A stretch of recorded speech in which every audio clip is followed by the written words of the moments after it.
harta dulu, baru nyawa. Karena memang tabiat manusia ini lebih sayang harta daripada nyawa. Mana buktinya? Tanyalah pemadam kebakaran. Berapa kali dia waktu mau menyelamatkan nyawa orang, Pak, keluar dari gedung, Pak, ini apinya sudah tidak kuat lagi, kami tahan. Dia masih sibuk lagi jadi nyari surat tanah di dalam. Itu menunjukkan bahwa nyawa itu orang nomor 2. Yang pertama dia selamatkan adalah harta bendanya. Makanya yang pertama kali diminta Allah Subhanahu wa taala harta. Ini makna jihad. Jihad, kalau tak ada jihad maka tak mungkin kita ini Islam sampai hari ini. Hancurlah. Gara-gara orang menyepelekan jihad itulah maka tak menyebar Islam di beberapa negeri. Kita hari ini bisa bersyahadat asyhadu an la ilaha illallah asyhadu anna muhammadar rasulullah karena mereka dulu berjihad. Mereka bisa sampai ke kota Madinah itu karena sahabat-sahabat Nabi itu berjihad. Jadi kalau jihad sudah ditinggalkan, maka habislah dia. Makanya yang pertama kali kalau mau dibangkitkan semangat umat ini adalah jihad. Hanya saja kalau sudah kita ceramah judulnya jihad, semua sudah siap bertakbir. Padahal yang jihad di situ wa tujahiduna fi sabilillahi bi amwal, dengan harta. Jadi hari ini masyarakat ini sudah siap dia mau berjihad dengan harta ini. Cuman kita belum siap untuk administrasinya, teknisnya, caranya. Dan krisis kita adalah krisis trust, kepercayaan.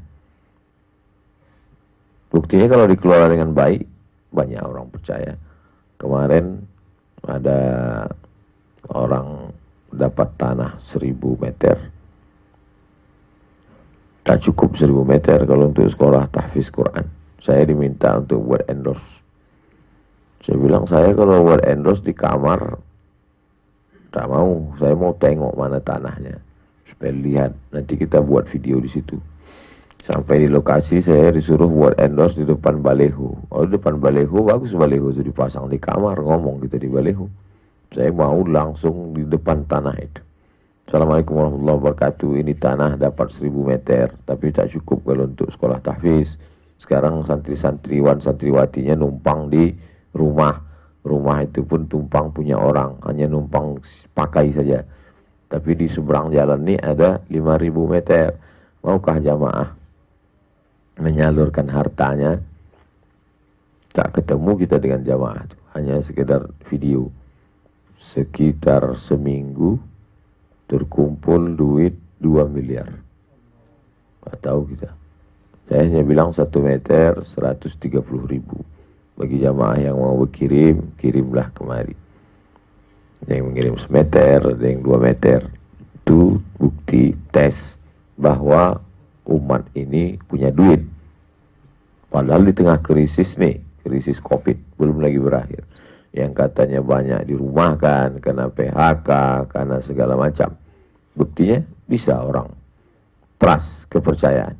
Jadi kalau begitu umat ini kena penyakit, belum kena penyakit wahan, hubud dunia, karahiyatul maut, sebagiannya iya. Tapi sebagian lagi adalah, maka orang-orang yang amanah, orang-orang yang jujur, orang-orang yang terpercaya, perlu berkumpul membuat sebuah komunitas. Tunjukkanlah etos kerja, keyakinan, kepercayaan umat, bangkitkan trauma masa lalu umat yang dia sudah hampir ingin bertaubat daripada sedekah. Kalau ada orang taubat dari berjudi, taubat saya judi nih Pak Ustadz, taubat saya dari zina nih Pak Ustadz, taubat saya dari narkoba nih Pak Ustadz. Yang kita khawatirkan itu, saking traumanya dia melihat orang baik ini tak ada lagi, atau orang yang membawa nama agama tapi tingkahnya tidak sesuai dengan ajaran agama, akhirnya dia, saya taubat sama ustadz-ustadz, na'udzubillah. Oleh sebab itu, maka lagi-lagi tidak selamanya kesalahan masalah harta, jihad harta ini umatnya yang salah, enggak. Tapi juga institusi-institusi yang membawa nama agama, organisasi-organisasi yang membawa agama, person-person yang membawa agama.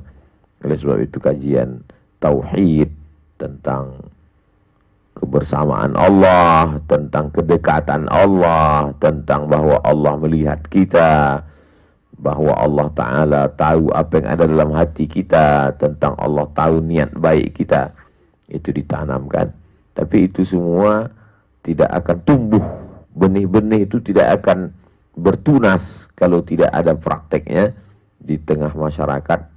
Maka diantaranya adalah dengan mengelola uang, duit, harta, tanah wakaf milik umat. Jadi kalau Baitullah ini sudah selesai, Baitullah menyembah Allah di dalamnya, rumah Allah, maka perlu satu lagi sejalan dengan Baitullah adalah Baitul Mal. Berapa jarak antara Baitullah dengan Baitul Mal itu? Jarak antara Baitullah dengan Baitul Mal adalah dari Taman Raudhah ke pintu Babus Salam. Karena pintu Babus Salam itulah tempat berkumpulnya mal, harta, pasarnya di situ. Maka ketika zaman Nabi SAW azan itu sekali aja cukup, karena dekat sekali. Begitu azan di Baitullah, maka yang punya harta itu tutup langsung. Azan sudah berkumandang. Tapi pada masa Khalifah Abu Bakar, Umar, Utsman, Ali, bertambah azan Jumat itu 2 kali, bahkan sampai 3 kali. Kenapa? Karena tak cukup waktu. Saking kan berkembang pesatnya pasar. Lalu kemudian hasil dari pasar itu dikumpulkanlah di suatu tempat namanya Baitul Mal. Abu Hurairah pernah menjaga Baitul Mal itu. Zakat, wakaf, infak, sedekah, wasiat, hibah, ghanimah. 7. Zakat, wakaf, infak, sedekah, wasiat, hibah, ghanimah, harta rampasan perang. Dikumpulkanlah di situ dengan alokasi masing-masing. Kalau wakaf ini memang sudah tersusun rapi dengan rukunnya, ada wakif orang yang berwakaf, ada mauquf alaih, ada orang menerima wakaf, ada mauquf bih, benda yang diwakafkan, tanah. Lalu kemudian ada ijab dan qabul, kuwakafkan tanah ini kepada engkau pengelola Baitul Mal, pengelola nazir wakaf, supaya dipakai untuk kemaslahatan umat tunai.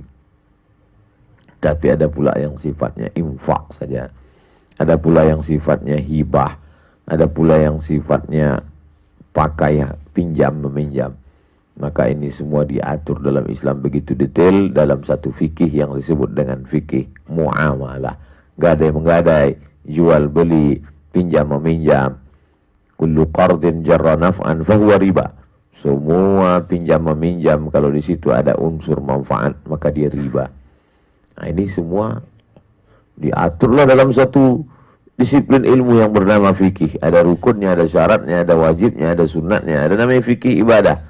Salat, zakat, puasa, haji. Ada namanya fikih nikah. Tentang masalah akad, syarat, rujuk, li'an. Ada namanya fikih muamalah. Tentang masalah rahan, gadai, mudharabah bagi hasil, murabahah, permodalan syariah dan lain sebagainya. Ada namanya fikih siasah. Fikih politik, bagaimana cara mengangkat pemimpin, apa tugas pemimpin, 10 kewajiban pemimpin ditulis dalam satu fikih khusus. Ini ijtihadnya para ulama. Jihad yang pertama adalah jihad tentang harta. Jihad yang kedua, wa anfusikum, diri kamu, nyawa kamu. 2 ini saja, tak ada yang lain. Innallaha ashtara minal mu'minin, Allah sudah membeli. Apa yang sudah dibeli Allah dari mukminin, dari orang beriman itu? Amwalahum wa anfusahum, harta mereka, nyawa mereka sudah dibeli Allah SWT. Jadi tadi awalnya ceritanya tentang dagang. Kalau dagang ada yang membeli, ada yang menjual. Yang punya barang siapa? Kita. Apa barang kita? Harta dan nyawa. Yang membeli siapa? Allah. Dagang itu sudah terjadi? Sudah. Allah yang menyatakan begitu dalam Quran. Innallaha ashtara minal mu'minin. Allah sudah membeli dari orang beriman. Jadi kalau ada di antara kita ini yang punya harta, punya tanah, maka sesungguhnya itu sudah dibeli Allah. Nyawa kita ini sudah dibeli Allah. Dengan apa dia beli? Bi anna lahumul jannah. Dengan surga. Inilah perdagangan yang paling menguntungkan. Kenapa? Karena nyawa dan harta yang tak seberapa itu, maka ditebus Allah SWT. Ku beli nyawamu dan hartamu ini, maka kalau kau jual kepadaku, ku kasih surga.